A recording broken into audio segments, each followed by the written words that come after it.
Immaginate una società dove la schiavitù non è solo comune, ma essenziale per il suo funzionamento quotidiano. Nell'antica Roma non erano solo i ricchi a possedere schiavi, anche le persone comuni potevano pensare di acquistarne uno. Ma vi siete mai chiesti quanto potesse costare uno schiavo in quel tempo e perché era considerato un vero e proprio investimento? Iniziamo con un dato sorprendente. Secondo le leggi di Roma, lo schiavo era visto alla stregua di proprietà, proprio come i buoi o i cavalli.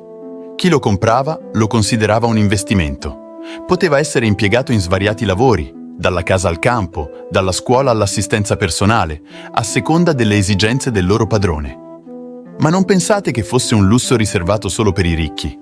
Anche la gente comune poteva decidere di acquistare uno schiavo per aiutare nelle faccende quotidiane, come la cura della casa. E ora una curiosità. Quanto costava uno schiavo? Beh, il prezzo variava enormemente in base alle sue capacità. Un schiavo considerato base poteva costare l'equivalente di 1 a 3 anni di salario per un romano medio. Ma se lo schiavo aveva delle competenze particolari, come l'istruzione, il prezzo saliva notevolmente.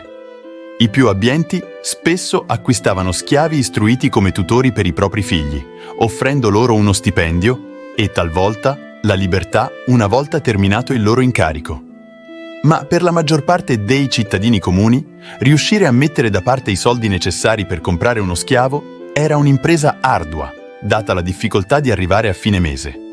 Nonostante questo, molti vedevano nell'acquisto di uno schiavo un investimento utile, tanto che alcuni si spingevano a chiedere prestiti ai loro datori di lavoro più facoltosi, i patrizi, per coprire l'investimento iniziale, ripagandolo poi nel tempo, interessi inclusi. Questo approfondimento ci fa riflettere su quanto la storia possa essere complessa e su come certe pratiche, oggi impensabili, fossero allora considerate normali e necessarie.